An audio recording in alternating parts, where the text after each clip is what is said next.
If you've ever tried to start a garden, I'm sure you've heard the same old advice. Your soil is the problem, right? It's too sandy, it's too much clay, it's too rocky, it's just depleted. But what if all of that was just flat out wrong? Well, today we're going to dive in and explore 7 absolutely incredible plants that prove the ground you already have might just be the perfect ground. For years, the story has been that you have to fix your soil before you can even think about growing anything useful. You're told to spend all this time and money amending it, hauling in topsoil, basically fighting a war against your own land. This one idea is probably the biggest reason new gardeners just give up. But here's the thing, it's a myth. So instead of trying to force your soil to be something it's not, the real secret is so much simpler. It's about choosing plants that are already perfectly adapted to thrive in the exact conditions you have. It's about working with your land, not against it. And believe me, the plants that can do this are genuinely extraordinary. Okay, so let's meet our first 4 champions. These plants aren't just barely surviving in difficult soil. In a lot of cases, this is exactly what they prefer. I mean, they've spent centuries, even millennia, adapting to some of the toughest conditions on the entire planet. First up is sea buckthorn, and honestly, this plant is just in a league of its own. It grows on windswept sand dunes and in gravel where pretty much nothing else can get a foothold. It's not just tough, it actively makes the ground better by fixing its own nitrogen. It's basically pulling its own fertilizer right out of the air. So you've got a plant that grows in pure sand and is building soil while it feeds you. It's incredible.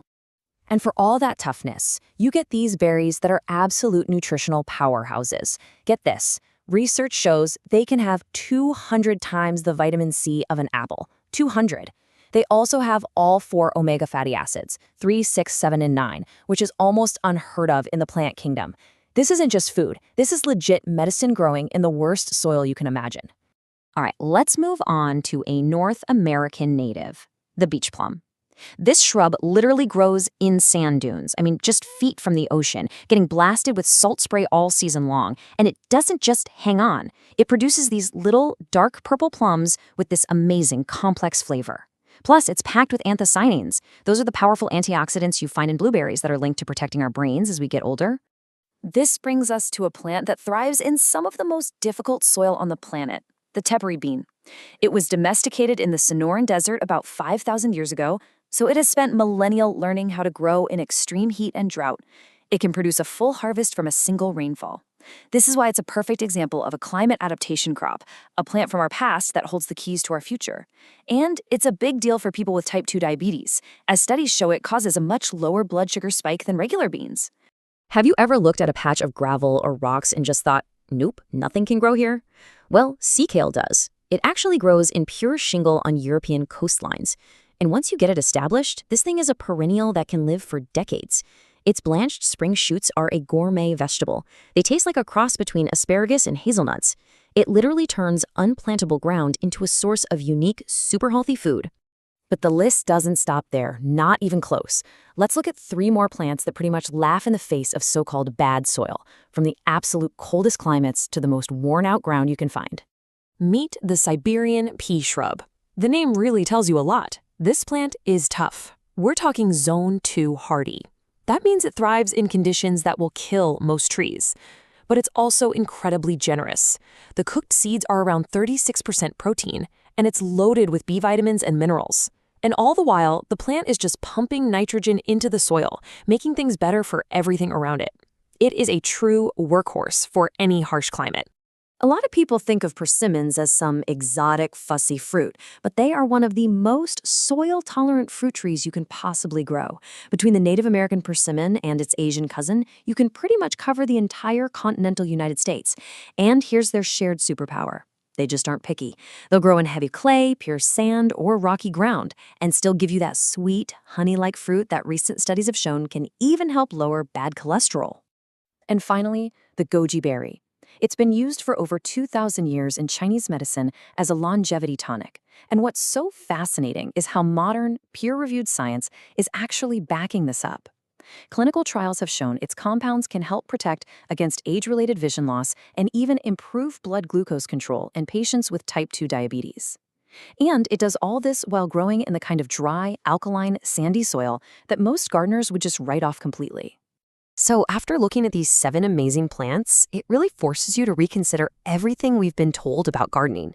It's time to see the land we have not as a problem we have to solve, but as an opportunity that's just waiting for the right partner. Just think about that for a minute. That patch of dry sand you have, that section of heavy clay, that rocky slope, what if it isn't a problem at all? What if it's the ideal habitat for something extraordinary? Something that doesn't just survive there, but absolutely thrives. And that's the big takeaway from this explainer. The very ground you've been fighting with could be the perfect home for a gourmet vegetable, a brain-boosting fruit, or a clinically studied medicinal berry. The potential isn't in changing your soil, it's in changing your perspective. All right, welcome back. We're jumping right back into our deep dive on the world's most resilient food plants. If you were with us for part 1, you know we're on a mission to bust a really common gardening myth. See, for years, we've all been told to amend our soil, test it, fix it. That if it's too sandy or way too heavy with clay or just depleted, we can't really grow food. But the real key? It isn't changing your ground. It's choosing the plants that have evolved to absolutely love the ground you already have. We've already met 7 incredible survivors. So now, let's get to know the final 8 champions. The ones that thrive where almost everything else just gives up. Okay, let's get into it. We're going to start with one of the most common and, let's be honest, frustrating garden problems out there. Those spots that are just always wet, where pretty much everything you plant seems to drown. So say hello to the cattail. Now for most of us, this is just a plant you see in a ditch, right? But in reality, it's one of the most productive food plants on the entire planet. And it turns that waterlogged ground from a liability into an absolutely incredible asset. So think about it. If you have a patch of your property with that heavy, waterlogged clay, or a corner that's just always a bog, or even an area with standing water, that's not a problem spot anymore. That's perfect cattail habitat. It actually flourishes in the exact conditions that would kill most of your garden vegetables. And what's really amazing is that pretty much every single part of this plant is a food source at some point in the year. The spring shoots, they have a taste kind of like cucumber. A little later, the green pollen heads can be boiled and taste remarkably like corn on the cob. The dried pollen itself is a super high-protein flour, and you can even process the roots into a nutritious starchy flour. It's literally a complete multi-season pantry all in one plant. Okay, next up, let's look at how some plants don't just put up with difficult soil, they actually make it better. They feed you while they are literally healing the land. This right here is the American groundnut. It's a native North American powerhouse that was a primary food source for indigenous peoples for thousands of years. And then it was almost completely forgotten when the commercial potato showed up. So its tubers, they grow underground like pearls on a string, and they have this fantastic, rich, nutty potato flavor. But here's where the magic happens. While it's making all this delicious food, it's also fixing nitrogen. That means it has this special ability to pull nitrogen, which is a crucial plant nutrient, right out of the thin air and store it in its roots. This makes the soil more fertile for everything else growing nearby. Now, what's really interesting here is the nutritional difference. If you look at the dry weight, the American groundnut packs about 17% protein. That is nearly 3 times the protein you'd get from a standard potato. So it's a true nutritional upgrade that also builds your soil. All right, next up, we have what is easily the most controversial and misunderstood plant on our entire list, the autumn olive.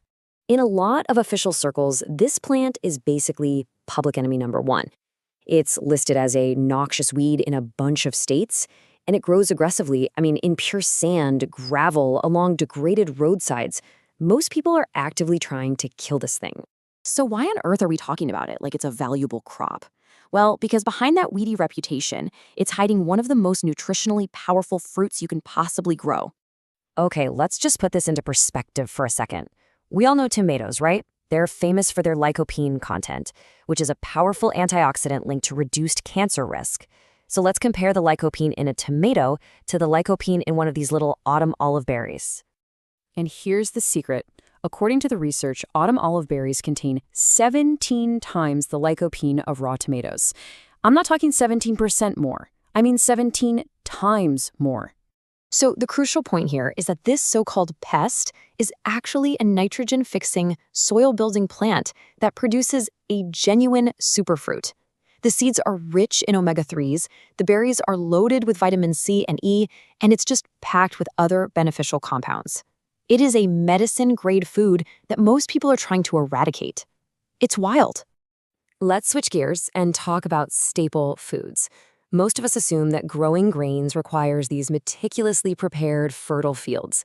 But these next two plants, they completely defy that assumption. Here we have two grain powerhouses. First up, you've got rye, the grain that literally fed Northern Europe, because it thrives in those poor, sandy, acidic soils where wheat just fails. And then there's amaranth, which loves compacted, depleted, drought-prone ground.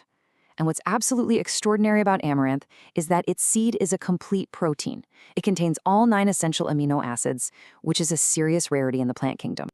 And finally, let's look at a few specialists. These are the plants that solve those very specific and often just maddening soil challenges that can stump even the most experienced gardeners. First, there's moringa, a fast-growing tree they often call the miracle tree because it's so nutritious and grows in degraded tropical soils. Next, bladder campion, an edible green that uniquely colonizes that rocky, alkaline ground where other veggies just give up. And then, our last plant, the Jerusalem artichoke, which is really in a league of its own. This quote from the source really says it all, doesn't it? The Jerusalem artichoke, or sunchoke, it grows in pretty much any soil you can imagine. Compacted clay, rocky ground, waterlogged corners, you name it. Its resilience is absolutely legendary, so much so that the main challenge is often trying to get rid of it, not trying to get it to grow. But the real reason it's such a champion is its inulin content. See, inulin isn't just fiber, it's a prebiotic. And what that means is it passes through your system undigested and becomes direct food for the beneficial bacteria in your gut. We're talking about things like bifidobacterium. So it doesn't just add good bacteria, it nourishes the good bacteria you already have. And that is a total game changer for gut health. And that really brings us to the core takeaway from this whole explainer. The soil that you've been told is a problem, that it's too sandy, too rocky, too wet, it's not a flaw, it's a habitat. It is an opportunity to discover the incredible plants that are perfectly suited for it. So the final question I want to leave you with is this. Instead of looking at your yard and just seeing problems that you have to fix, what if you started looking for the treasures that are just waiting for the right opportunity to grow?